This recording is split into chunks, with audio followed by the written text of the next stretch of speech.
کہتے ہیں الحمدللہ رب العالمین والصلاة والسلام علی خاتم النبیین.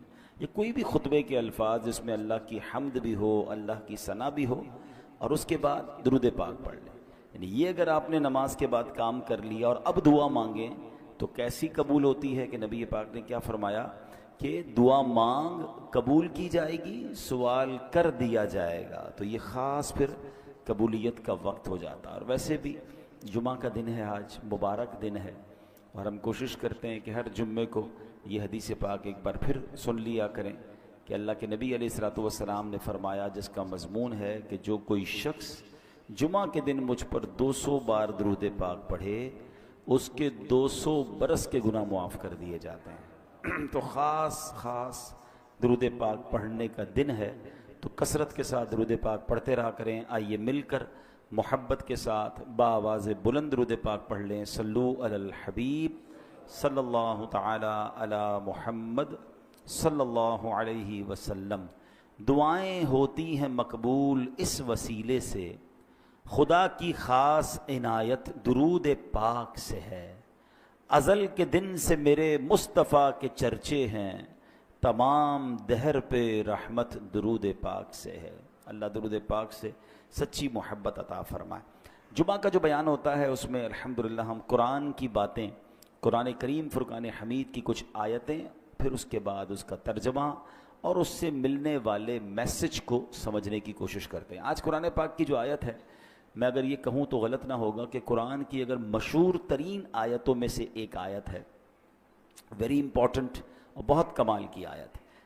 پارہ نمبر 2 ہے، سورہ بقرہ ہے، اور آیت نمبر ہے 154. اللہ کریم قرآن مجید میں ارشاد فرماتا ہے، وَلَا تَقُولُوا لِمَن يُقْتَلُ فِي سَبِيلِ اللَّهِ أَمْوَاتٌ بَلْ أَحْيَاءٌ وَلَٰكِن لَّا تَشْعُرُونَ. بڑی کمال کی آیت. اس کا ترجمہ کیا ہے؟ آسان ترجمہ قرآن کنز العرفان. اور جو اللہ کی راہ میں مارے جائیں انہیں مردہ نہ کہو، بلکہ وہ زندہ ہیں لیکن تمہیں اس کا شعور نہیں. انشاءاللہ اس آیت کے بارے میں جانیں گے. کچھ ذکر کرتے ہیں کربلا والوں کا، اور پھر اسی آیت کے تحت اس میں کچھ بات بھی کریں گے. روایت میں ہے کہ جنگ صفین کا موقع تھا. مولا کائنات مولا علی شیر خدا کرم اللہ تعالی وجہ الکریم میدان کربلا سے گزرے. یاد رہے یہ کربلا سے بہت پہلے کا واقعہ ہے. امام حسین کی جب شہادت ہوئی تو مولا علی تو پہلے ہی شہید ہو چکے تھے. تو یہ بہت پہلے کا واقعہ. اسی مقام سے ایگزیکٹلی اس میدان سے جب حضرت علی گزرے تو آپ نے وہاں نماز فجر ادا کی اور اس کی مٹی کو اٹھا کر سونگھا، اور پھر درد بھرے لہجے میں کہا، یہ وہ جگہ ہے جہاں ایک جماعت شہید کی جائے گی، وہ سب کے سب بغیر حساب کے جنت میں داخل ہوں گے. سبحان اللہ، کیا شان ہے شہدائے کربلا کی. اس روایت سے مولا علی شیر خدا کرم اللہ تعالی وجہ الکریم کو اللہ کی عطا سے جو علم غیب عطا کیا گیا تھا وہ بھی معلوم ہو رہا ہے. اور یہ واقعہ تو ابھی سالوں بعد ہونا ہے، لیکن مولا علی نے پہلے بتا دیا. چاہیں تو اشاروں سے اپنے کایا ہی پلٹ دیں دنیا کی، یہ شان ہے خدمت گاروں کی، تو سرکار کا عالم کیا ہوگا. اچھا، یہاں یہ بھی پتہ چلا کہ اس میدان پہ کربلا والے امام حسین اور ان کے خاندان والے آئیں گے، شہید ہوں گے، اور سب کے سب بلا حساب جنت میں جائیں گے. یہ بھی ان کا مقام پتہ چل رہا ہے. اب آتے ہیں آیت کریمہ کی طرف. اب کربلا میں شریک ہونے والے خوش نصیب حسینیوں کے بڑے بڑے فضائل ہیں. ان میں بعض تو صحابہ تھے، اور ہمارا سچا پکا عقیدہ ہے کہ ہر صحابی جنتی ہے. پھر اس لشکر حسین میں صحابہ بھی تھے، تابعین بھی تھے. یعنی وہ خوش نصیب تھے کہ جنہوں نے صحابہ کرام علیہم رضوان کی صحبت پائی. یہ بھی بڑے اونچے رتبے والے تھے. پھر ان کا امام عالی مقام امام حسین کے ساتھ کربلا میں شریک ہونا، آپ پر اپنی جانیں قربان کرنا، یہ ایک اور عظیم فضیلت بنتی ہے. اللہ اکبر. اور پھر انہیں ایک اور بڑا مرتبہ کیا ملا کہ اللہ کریم نے انہیں شہادت عطا فرمائی. شہادت بہت بلند مرتبہ ہے، جیسا کہ ہم نے بھی قرآن پاک کی آیت میں سنا، وَلَا تَقُولُوا لِمَن يُقْتَلُ فِي سَبِيلِ اللَّهِ أَمْوَاتٌ بَلْ أَحْيَاءٌ وَلَٰكِن لَّا تَشْعُرُونَ. اور جو اللہ کی راہ میں مارے جائیں انہیں مردہ نہ کہو، بلکہ وہ زندہ ہیں لیکن تمہیں اس کا شعور نہیں. اب ذرا غور کیجئے، شہیدوں کی شان کیسی نرالی ہے. آدمی راہ خدا میں جہاد کرتے ہوئے لڑتے ہوئے مارا گیا، وفات ہو گئی، سر کٹ گیا، روح بدن سے نکل گئی، اسے کفن پہنایا، اس کی نماز جنازہ پڑھی، قبر میں اتارا، ظاہری آنکھیں دیکھ رہی ہیں کہ جناب آدمی کا انتقال ہو گیا ہے، مگر قرآن کیا کہہ رہا ہے؟ فرمایا خبردار یہ شہید ہیں، یعنی ہرگز مردہ نہ کہو بلکہ یہ زندہ ہیں، تمہیں شعور نہیں ہے نا عجیب بات. بھائی آنکھیں کہ دیکھ رہی ہیں کہ انتقال ہو گیا ہے، کفن پہنایا، جنازہ ہوا، قبر میں اتار دیا. بلکہ ایک اور قرآن کی آیت میں کیا ارشاد ہوتا ہے؟ وَلَا تَحْسَبَنَّ الَّذِينَ قُتِلُوا فِي سَبِيلِ اللَّهِ أَمْوَاتًا. قرآن کہتا ہے جو اللہ کی راہ میں شہید کیے گئے ہرگز انہیں مردہ خیال نہ کرنا. اللہ اکبر. یعنی کہنا تو دور کی بات ہے، اپنے دل میں بھی شہید کو مردہ بھی سوچنا بھی نہیں ہے. دو آیتیں یاد رکھیے کہ ایک جگہ کہا کہ انہیں مردہ نہ کہو، یہ زندہ ہیں، تمہیں شعور نہیں ہے. دوسری جگہ فرمایا ان کے بارے میں مرنے یعنی موت کا، یعنی یہ مردہ ہو گئے، اس بات کا خیال بھی دل میں نہیں لانا ہے. اللہ اکبر. کیوں؟ کیونکہ یہ دنیا سے چلا گیا ہے، اللہ پاک کے ہاں اب بھی زندہ ہے، اسے رزق دیا جاتا ہے. اب ذرا آگے چلتے ہیں. ڈاکٹر اقبال نے ایک سمجھ لے کہ بہت پیاری تشریح زندگی کی ہے. وہ لکھتے ہیں برتر از اندیشہ سود و ضیاء ہے زندگی، ہے کبھی جاں کبھی تسلیم جاں ہے زندگی. مطلب کیا ہے کہ یعنی زندگی نفع و نقصان سے بڑھ کر کوئی چیز ہے. سانسیں لیتے رہنا بھی زندگی ہے، اور اللہ پاک کے نام پر سر قربان کر دینا بھی زندگی ہے.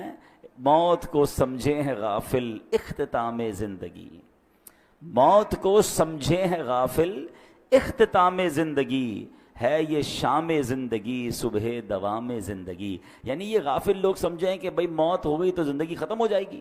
نہیں، بلکہ موت زندگی کا اختتام نہیں ہے. ہاں، موت ایک موڑ ہے جہاں سے بندہ فانی زندگی سے نکل کر دائمی اور حقیقی زندگی کا آغاز کرتا ہے. اور یہی ہمارا عقیدہ ہے. ہم اس دنیا میں ایک فانی زندگی گزارنے آئے ہیں، اصل تو جو دائمی ہماری زندگی ہے، ہمیشہ رہنے والی زندگی ہے، جو لمبا عرصہ رہنا ہے، وہ تو آخرت کا ہے. یہاں تھوڑا ٹائم آئے ہیں. پرابلم پتہ ہی کیا ہے کہ ہم اس تھوڑے ٹائم کی فکر زیادہ کر رہے ہیں اور جو بڑا ٹائم ہے اس کی فکر چھوڑ دی ہے. مثال کے طور پہ آپ دیکھیں نا کہ کچھ لوگوں سے پوچھا جائے کہ یار میں نے ایک جگہ، اب مثال کے طور پہ آپ جاتے ہیں کہیں ٹریول پہ جاتے ہیں 1 مہینے کے لیے، 15 دن کے لیے، تو آپ 15 دن 1 مہینے کے لیے جا کر وہاں گھر تو نہیں خریدتے نا. آپ کرائے کا گھر لے لیں گے، آپ ہوٹل میں رہ لیں گے، ٹھیک ہے نا، 1-2 بیگ ساتھ لے جائیں گے، پورا گھر اٹھا کے تو نہیں لے جائیں گے. کیوں؟ آپ کہیں گے واپس تو یہیں آنا ہے نا، اصل تو میرا گھر یہ ہے. میں تو ٹریولر کی حیثیت سے بندہ کرائے کے گھر میں زیادہ خرچ نہیں کرتا. کہتا ہے گھر کرائے کا ہے، اتنا سارا اس کے اوپر لگا دوں گا، میرا تھوڑی ہے، میرے تو چھوڑ کے چلے جانا ہے، کچھ عرصے کے لیے آیا ہوں. کراچی میں بھی کچھ لوگ ایسے ہوتے ہیں جو دیگر شہروں سے جاب کرنے آتے ہیں، کاروبار کرنے آتے ہیں، مگر اصل ان کا دھیان کیا ہوتا ہے کہ میری فیملی گاؤں میں ہے یا فلاں علاقے میں ہے، میں نے وہاں جانا ہے، میں نے گھر بھی بنانا ہے تو وہاں بنانا ہے، کیونکہ میرا مستقل ٹھکانہ یہ نہیں ہے. دنیا میں یہ ساری لاجک سمجھ آتی ہیں، مگر یہ کیوں نہیں سمجھ آتا کہ ایکچولی یہ پوری دنیا ہی میرا ٹھکانہ نہیں ہے. میں یہاں مسافر کی حیثیت سے ہوں. کوئی 50 سال کے لیے آیا ہے، کوئی 60 سال کے لیے آیا ہے، کوئی 70 سال کے بعد چلا جائے گا. ماں باپ کی دعا لگ گئی تو 80-100 سال اس کے بعد تو چلا ہی جائے گا نا. وہاں 25-50-100 سال کی کہانی نہیں ہے. ذرا سمجھیے، حضرت آدم سے لے کر آج تک لوگ قبروں میں جا رہے ہیں. کہاں ہیں وہ؟ بتائیے نا کہاں ہیں؟ قبروں میں ہے نا. ہزاروں سال ہو گئے، ہزاروں سال سے قبر میں ہے کوئی بندہ. تو بتاؤ دنیا میں تو 60-70 سال رہا، قبر میں ہزاروں سال سے ہے، تو اس کا مطلب بڑا ٹھکانہ تو قبر تھا. گھر کی فکر زیادہ ہونی چاہیے تھی، قبر کی زیادہ ہونی چاہیے تھی. میں اور آپ مریں گے، وی ڈونٹ نو کہ کب تک قیامت آئے گی. بھائی پتہ نہیں 500 سال، 1000 سال، 2000 سال میں نے قبر میں رہنا ہے. اور قبر ایک باکس کا نام نہیں ہے. یہ غیر مسلموں کا عقیدہ ضرور ہوتا ہوگا کہ جناب بندہ قبر میں جائے اور اس کے بعد اس کا فنش سب ختم. نہیں، ہمارا ایمان ہے کہ قبر میں حساب سوال بھی ہوں گے، قبر میں جناب عذاب اور جزا ہوگی. نبی پاک علیہ الصلوۃ والسلام نے واضح طور پر فرمایا، میرا ایمان، میں نے کلمہ پڑھا ہے اپنے نبی علیہ السلام کا، ان کا فرمان میرے لیے آخری دلیل. میرے آقا فرماتے ہیں جس کا مضمون ہے قبر 2 طرح کی ہوتی ہے. قبرستان جاتے ہیں نا، قبرستان میں اوپر سے قبریں ایک جیسی دکھتی ہیں.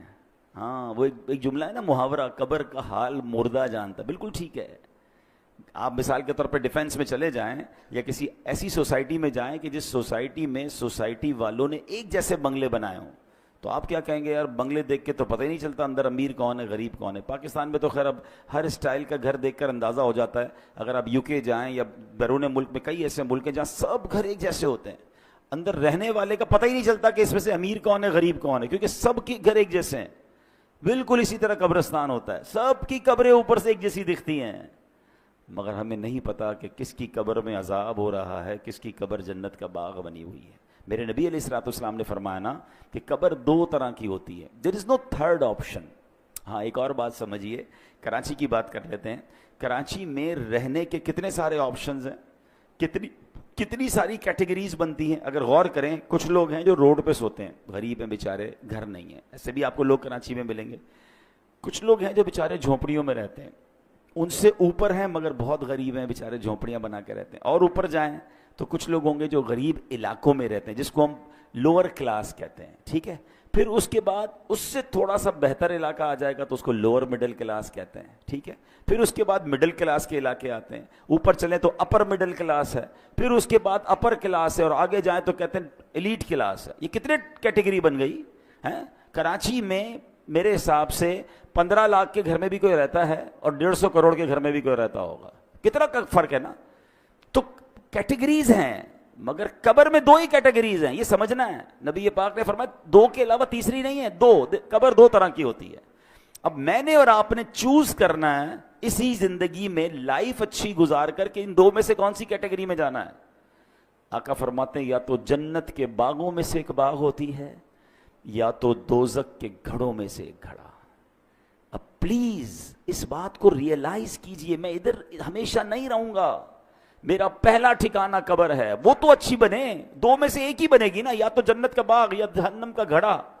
فیصلہ کیسے ہوگا؟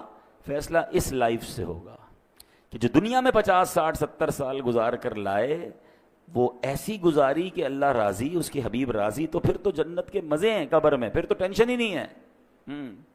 حدیث پاک کے ایک الفاظ ہیں بڑے پیارے ہیں کہ جب اللہ کا نیک بندہ قبر میں جاتا ہے نا، جیسے رب راضی ہو، تو پتہ ہے اس کو فرشتے آ کے کیا کہتے ہیں؟ نم کا نومۃ العروس، سو جا کہ جیسے دلہن سوتی ہے، سکون سے، ہاں جنت کی کھڑکی کھل جائے اور وہ مزے میں۔ لیکن اللہ جس سے ناراض ہوا، نبی پاک علیہ الصلوۃ والسلام کی احادیث میں مضمون ملتا ہے، میرے آقا نے نا دونوں ہاتھ ملا کر بتایا کہ بے نمازی کو قبر ایسے دبائے گی کہ اس کی پسلیاں ٹوٹ پھوٹ کر ایک دوسرے میں پیوست ہو جائیں گی۔ آج کل عید کے دنوں میں یا کبھی دوست کوئی ملے ذرا جاندار قسم کا، زور سے دبا دے تو چیخ نکل جاتی ہے۔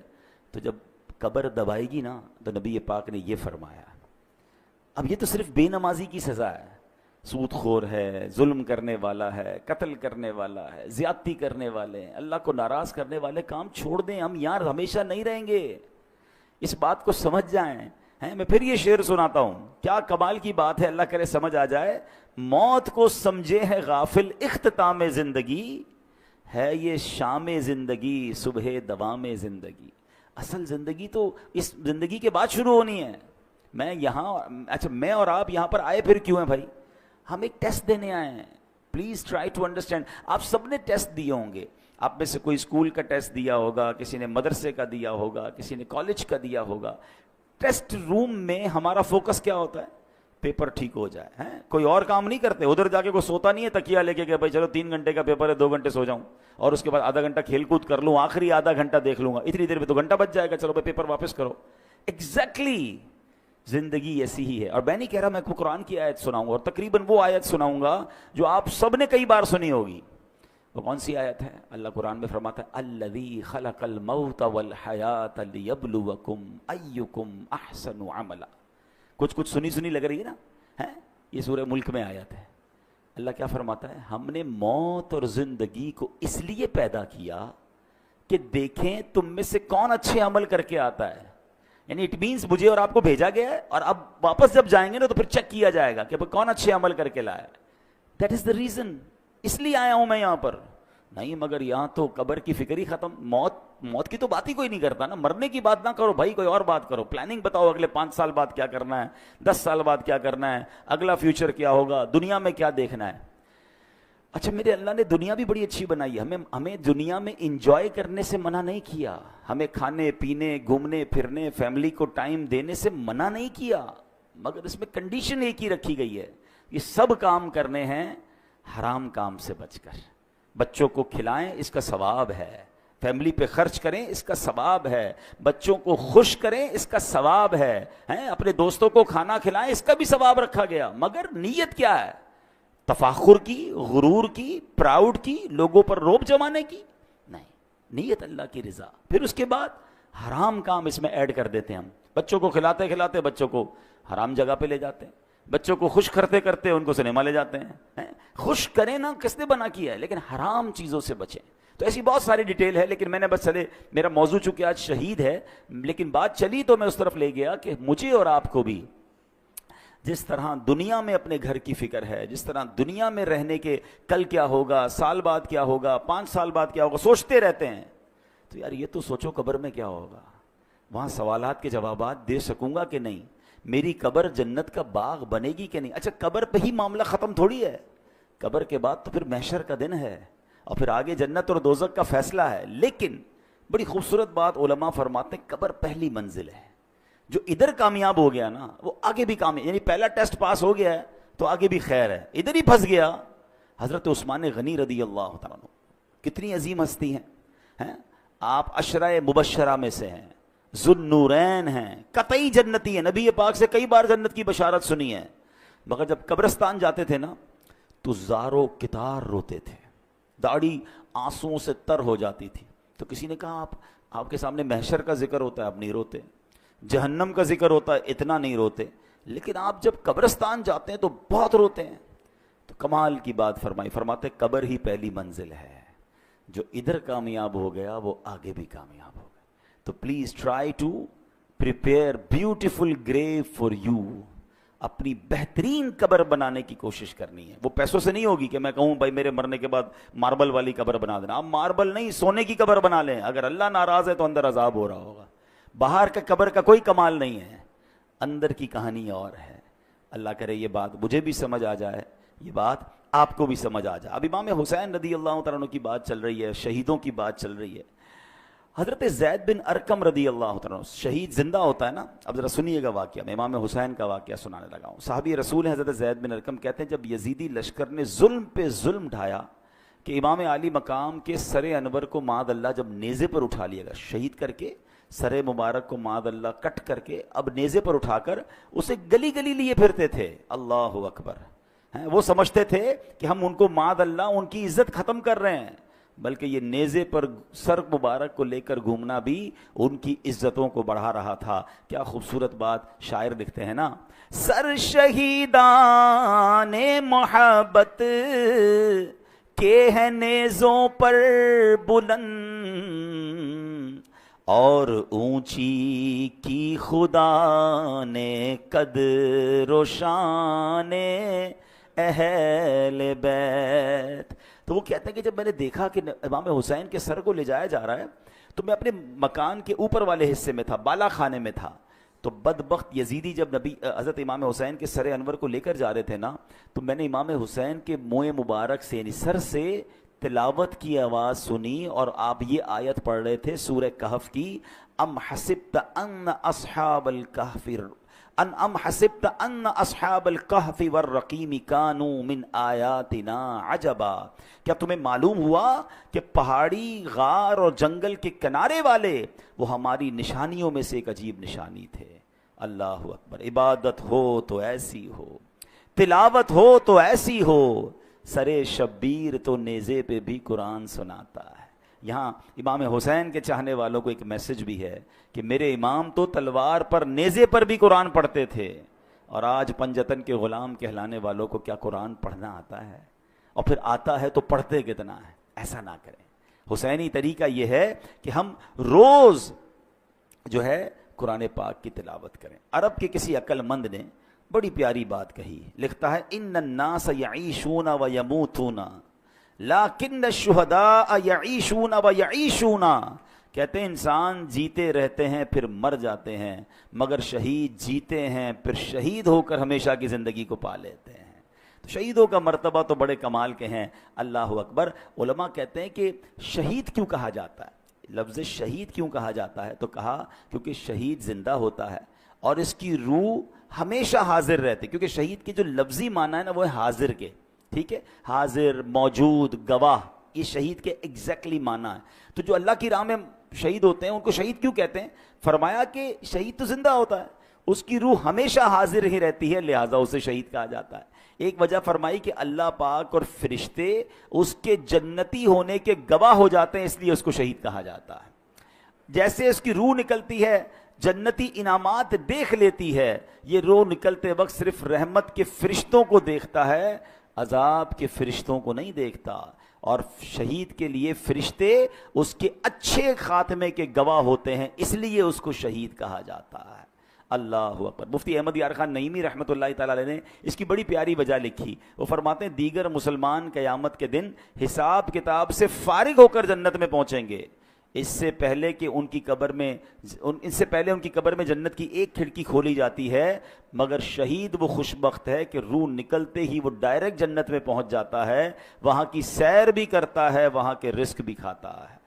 تو یہ مرتبہ ہوتا ہے شہید کا. اور شہید سے اللہ کریم جب قیامت کے دن پوچھے گا نا کہ اور تمہیں کچھ چاہیے, تو کہیں گے یا اللہ تو نے جنت کی سیر کی اجازت دی ہے, ہم جنت کا نعمتیں کھاتے ہیں, اور کیا چاہیے, اور کچھ چاہیے. جب 3 بار سوال ہوگا, اللہ اکبر, تو پھر شہید کہے گا کہ یا اللہ مجھے واپس بھیج دے, میں پھر تیری راہ میں شہید ہونا چاہتا ہوں. شہادت کا مرتبہ اور اس کا لطف اور اس کا مزہ یہ ہے کہ بندہ پھر شہید ہونا چاہتا ہے. تو یہ ہے شہیدوں کا مرتبہ اور کمال. اے میرے پیارے اسلامی بھائیوں, اب نبی پاک علیہ الصلوۃ والسلام ایک بار منبر پر خطبہ ارشاد فرما رہے تھے. ایک صحابی حاضر ہوئے, یا رسول اللہ صلی اللہ علیہ وسلم, اگر میں ثواب کی امید پر راہ خدا میں لڑوں, بہادری بھی دکھاؤں, پیٹھ پھیر کر نہ بھاگوں, آخر شہید ہو جاؤں, تو کیا میرے سارے گناہ بخش دیے جائیں گے؟ فرمایا ہاں تمہارے سارے گناہ بخش دیے جائیں گے, مگر قرض کی معافی نہیں ہوگی. ابھی تک تو ہم شہید کا مرتبہ سن رہے ہیں نا, مگر اب ذرا یہ بات غور سے سنیے. نبی پاک ایک حدیث میں میرا آقا نے فرمایا اول ما یحراق من دم الشہید یغفر له ذنبه كله الا الدین.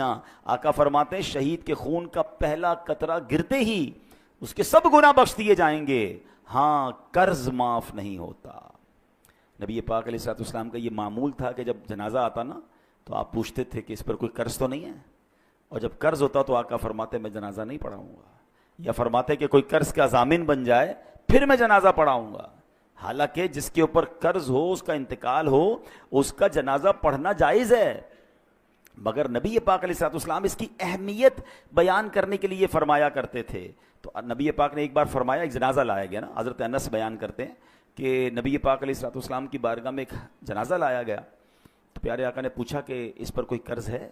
لوگوں نے عرض کی جی ہاں یا رسول اللہ اس پر قرض ہے. ارشاد فرمایا ایسے آدمی پر میرا جنازہ پڑھنا کیا فائدہ دے گا جس کی روح قرض کے بدلے اس کی قبر میں گروی رکھی ہوئی ہو اور آسمان کی طرف بلند نہ ہو. اگر تم میں سے کوئی اس کے قرض کا ضامن بنتا ہے تو میں اس کی نماز جنازہ پڑھا لیتا ہوں, کیونکہ میرا اس کی نماز جنازہ پڑھنا اسے نفع دے گا. یعنی قبر میں روح گروی رکھ دی جاتی ہے, آسمان کی طرف بلند نہیں ہوتی ہے اگر کوئی مقروض ہو کر مرتا ہے. اے میرے پیارے اسلامی بھائیوں, آج کتنا یہ چیز وبا عام ہو گئی ہے, لوگ لاکھوں روپے دبا لیتے ہیں. کاروباری لوگ مجھے سن رہے ہیں, بعد میں یہ بیان سنا جائے گا, کبھی بھی قرض نہ لیں.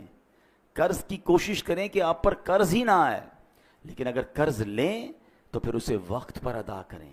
ہاں آج کل تو معاملہ ہی الگ ہے نا, قرض لیتے وقت بندہ اور ہوتا ہے اور لینے کے بعد انداز ہی بدل جاتا ہے. بندہ کہتا ہے یہ وہی آدمی تھا جس کو پیسے دیے, بڑی منتیں کر کے بڑی ریکویسٹ کر کے پیسے لیے تھے, اب پیسے لینے کے بعد نہ فون اٹھا رہا ہے نہ جواب دے رہا ہے. بیچارہ جس کے پیسے وہ دھکے کھا رہا ہے.